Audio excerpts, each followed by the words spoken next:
আসসালামু আলাইকুম, কেমন আছেন সবাই? আশা করছি অনেক বেশি ভালো আছেন। তো আবারও একটি নতুন ব্লগ ভিডিও নিয়ে চলে আসছি আপনাদের মাঝে। তো আজকে দুপুরে কি রান্নাবান্না করছি, সারাদিন টুকটাক কি করলাম খেলাম, এগুলোই শেয়ার করব আপনাদের সাথে।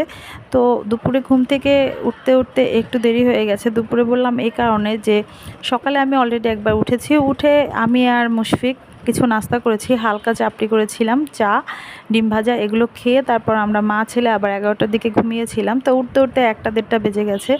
ওঠার পরে রান্নায় চলে আসছি। তো যেহেতু রান্না করা হয়নি, তো এখন যদি রান্না করতে যাই কি করব বুঝতে পারছিলাম না, তাহলে কিন্তু অনেকটাই দেরি হয়ে যাবে আর ছেলেরও ক্ষুধা লেগে যাবে। তো ভাবলাম শর্টকাট কিছু করি। আর আগের দিন রাতে তো দেখিয়েছিলাম বেশ কিছু সিম নিয়ে আসছিলাম, অল্প কিছু। তো ওই সিমটাই ভাজি করব আর রান্না করব ডাল দিয়ে, মসুরের ডাল দিয়ে, পুঁই শাক দিয়ে চচ্চড়ি।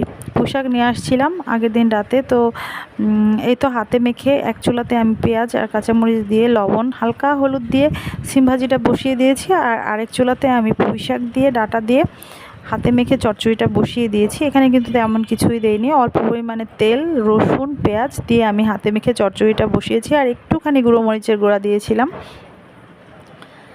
শুকনো মরিচের গুঁড়া আর কি।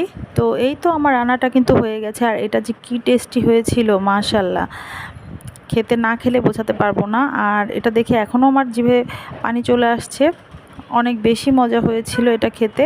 আর রাতে কিন্তু আমার হাজব্যান্ড, আমরা অনেক বেশি পরিমাণে ভাত খেয়েছিলাম, এই ডালটাও ছিল। আর রাতে পরে কি রান্না করছি সেটাও আপনাদের সাথে শেয়ার করব। তো আশা করি ভিডিওটি ভালো লাগবে আপনাদেরকে, দেখতে থাকেন সে পর্যন্ত, লাস্ট পর্যন্ত, তাহলে দেখতে পারবেন। তো এই তো দুপুরের জন্য আমি এটাই রান্না করেছিলাম। আর এটা দেখতে যেমন সুন্দর ছিল, খেতেও কিন্তু অনেক বেশি টেস্টি ছিল। আর এই তো আমি আর আমার ছেলে কিন্তু দুপুরে লাঞ্চ করতে বসে গেছি। তো এখানে সিম ভাজি আর ডালটা নিয়ে নিয়েছি। তো সব সময় মুশফিক হওয়ার পর থেকে আমরা মা ছেলে কিন্তু এক প্লেটেই ভাত খাই। আর দুপুরে খাওয়ার পরে আমার চা খাওয়ার অভ্যাস। সকালে ঘুম থেকে উঠে একবার খেয়েছি, এটা দুপুরে লাঞ্চের পরে, আর সন্ধ্যায় একবার। তো মাঝে মাঝে তো আমার রাত 2টা বাজেও চা খেতে ইচ্ছা করে। তো আমার মতো আরও কে কে আছেন কমেন্টস করে জানাবেন, যারা যখন তখন চা খেয়ে অভ্যস্ত, চা খেতে যাদের কোনো সময়ের প্রয়োজন হয় না, সময় জ্ঞান থাকে না আর কি। তো এই তো, আর এখন চলে আসছি মাঝখানে, আর কি শেয়ার করলাম সেটা, কি করলাম সেটা শেয়ার করছি না। এখন চলে আসছি রাতের আয়োজনে। তো রাতে রান্না করব পুঁই শাক দিয়ে, পটল দিয়ে, ইলিশ মাছের পাতলা একটা ঝোল। আর দুপুরের ডাল যে চচ্চড়িটা সেটা কিন্তু রয়ে গেছে। আর সিম ভাজি ওর বাবার জন্য আমি রেখে দিয়েছি, কারণ উনি কিন্তু সিম ভাজি ভীষণ পছন্দ করেন, সিমের তরকারিটাই ভীষণ পছন্দ করেন, ঝোল বা ভাজি। তো আজকে যেহেতু বছরের প্রথম সিম খেলাম, তো তাকে ছাড়া দুপুরে খেয়েছি, আর রাতে তার জন্য রাখবো না, এটা তো হয়ই না, যদিও খুবই অল্প হয়েছিল। আর এদিকে পুঁই শাকটা কিন্তু আমি বেছে তারপর ধুয়ে নিয়েছি। আর আপনারা লক্ষ্য করেছেন নিশ্চয়ই যে পুঁই শাকের শুধু মাথার অংশটা আমি নিয়েছি। আর এই রেসিপিটা করতে অবশ্যই পুঁই শাকের মাথার যে অংশটা সেটাই লাগবে।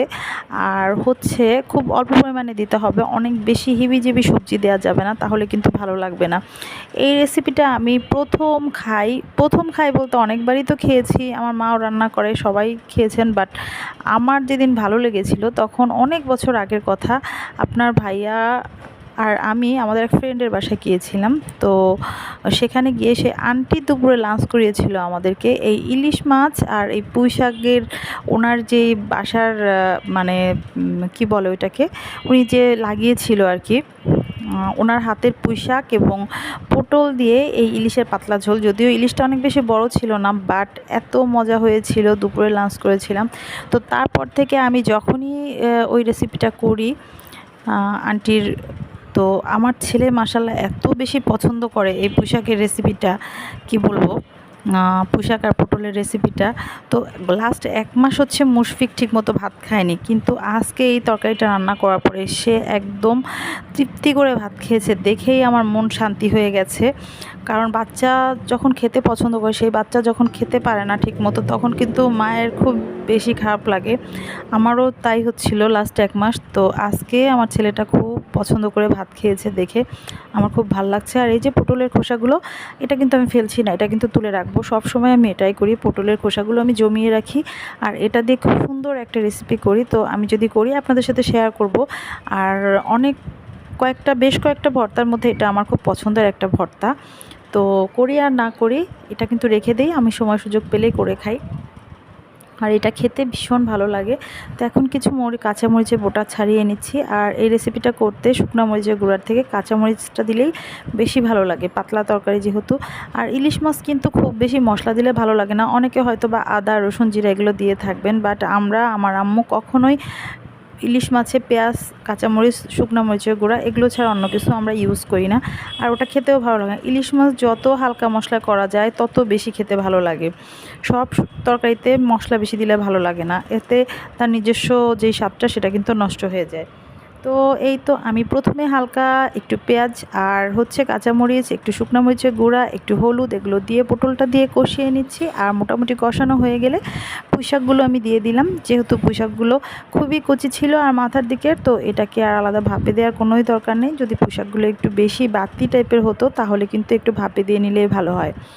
তো যা হোক, এখানে ডাঁটাগুলো আমি খুবই চিকন চিকন করে কেটে নিয়েছি, এটা সিদ্ধ হতে সময় লাগবে না। আর যখন একটু নরম হয়ে এসছে তখন আমি এতে দিয়ে দিয়েছি ইলিশ মাছগুলো, দিয়ে যেন ডুবে থাকে মাছের যেই ঝোলটা।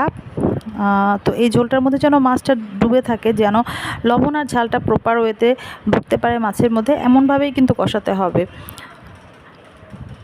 তো বেশ কিছুক্ষণ কষিয়ে এটাকে আমি দিয়ে দিব ফুটানো গরম পানি। আলাদা চুলাতে আমি একটু গরম পানি করে রেখেছি, তো ওই গরম পানিটা এতে আমি অ্যাড করে দিব। আর তরকারিতে গরম পানি দিলে কিন্তু স্বাদটা আরও বেশি বেড়ে যায়।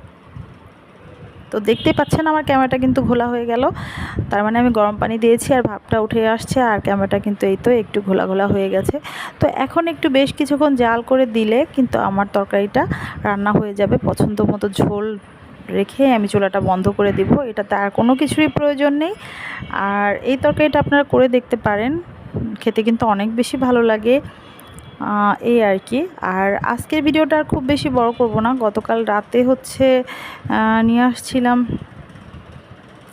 এই তো লাল শাক, আর এই লাল শাকগুলো আমি এখন গোড়াটা কেটে ফ্রিজে রেখে দিব। আর সাথে ছিল পেঁপে নিয়ে আসছিলাম। তো মেয়েটার যেহেতু জ্বর, ভাবলাম পেঁপে যদি একটু খাওয়াতে পারি তাহলে ভালো হবে।